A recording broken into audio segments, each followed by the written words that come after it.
বেগম রোকেয়া বিশ্ববিদ্যালয় কেন্দ্রীয় ছাত্র সংসদ নির্বাচনের জন্য কমিশন গঠনের পর পদত্যাগ করেছেন নির্বাচন কমিশনার। ব্রাকসু নির্বাচন অনুষ্ঠানে শুরুতেই হোঁচট খাওয়ায় হতাশ শিক্ষার্থীরা। ভাটা পড়েছে শিক্ষার্থীদের ব্যাপক উৎসাহ আর উদ্দীপনায়। এরপরেও অবাধ সুষ্ঠু নির্বাচনের প্রত্যাশা শিক্ষার্থীদের, আর এই লক্ষ্যে কাজ চলছে বলে জানিয়েছে বিশ্ববিদ্যালয় প্রশাসন। রেজাউল করিম মানিকের প্রতিবেদনে বিস্তারিত। বেগম রোকেয়া বিশ্ববিদ্যালয় প্রতিষ্ঠিত হওয়ার পর প্রথম অনুষ্ঠিত হতে যাচ্ছে বেগম রোকেয়া বিশ্ববিদ্যালয় কেন্দ্রীয় ছাত্র সংসদ ব্রাকসু নির্বাচন।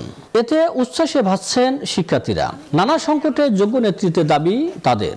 ছাত্রদের যেই সুবিধা অসুবিধা এবং তাদের যে প্রয়োজন সেগুলো তুলে ধরার জন্য আসলে একটা প্ল্যাটফর্ম দরকার, যেটা প্রদানকর্তা হিসেবে এখানে কাজ করবে। ছাত্র সংসদ নির্বাচন স্বচ্ছ, নিরপেক্ষ এবং শান্তিপূর্ণ হবে, যেখানে প্রত্যেক শিক্ষার্থী তাদের মতামতের স্বাধীনতা প্রকাশ করবে। এদিকে ব্রাকসু নির্বাচন অনুষ্ঠানের জন্য নির্বাচন কমিশন গঠনের 18 ঘন্টার মধ্যে পদত্যাগ করেছেন প্রধান নির্বাচন কমিশনার অধ্যাপক মোহাম্মদ ফেরদৌস রহমান। এ নিয়ে এখন ধোঁয়াশা দেখছেন শিক্ষার্থীরা। ছাত্র রাজনীতি অত রাজনৈতিক দলগুলো থেকে কোনো প্রার্থী হতে পারবে না, তো সেদিক থেকে একটা ধোঁয়াশা সৃষ্টি হয়েছে। আমরা দেখেছি কোনো পক্ষ এখানে ছাত্র রাজনীতি একদিকে নিয়ে আসছেন, আবার সাধারণ শিক্ষার্থীদের মধ্যে একটা বিভ্রান্তি তৈরি করছেন। প্রত্যেকটা ছাত্রদল নেতাকর্মী থেকে শুরু করে রাজনৈতিক দলের সংগঠন থেকে শুরু করে সবাই এখানে প্ল্যাটফর্মে থাকা উচিত। তবে দ্রুত নির্বাচনের মাধ্যমে যোগ্য নেতৃত্ব বেছে নিতে চায় শিক্ষার্থীরা। এই ব্রাকসুর মাধ্যমে আমাদের নিজেদের সমস্যা, বিশ্ববিদ্যালয়ের সমস্যা সবকিছু প্রকাশ করতে পারবো। প্রথমবারের মধ্যে নির্বাচন হচ্ছে, সবাই আমরা উদ্দীপনার সাথে ভোট দিতে চাই। উৎসবমুখর পরিবেশে ছাত্র সংসদ নির্বাচন চায় শিক্ষকরাও। এই নির্বাচনের মধ্য দিয়ে আসলে আমার কাছে যেটি মনে হয়, নেতৃত্বের বিকাশ ঘটবে। প্রকৃত নেতৃত্ব ছাত্ররা, শিক্ষার্থীরা তারা খুঁজে বের করবার চেষ্টা করবে।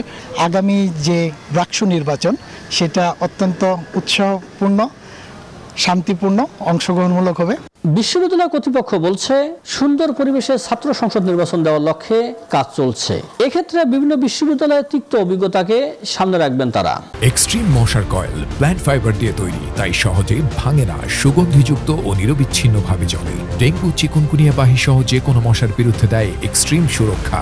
অন্যান্য বিশ্ববিদ্যালয়ে যে নির্বাচন হয়েছে তাদের তিক্ত, ভালো, খারাপ অভিজ্ঞতাগুলো সঞ্চয় করে বিশেষ করে আচরণবিধিটা এটা এবং একটা ভালো স্বচ্ছ নিরপেক্ষ নির্বাচন কমিশন যেন গঠন করতে পারি।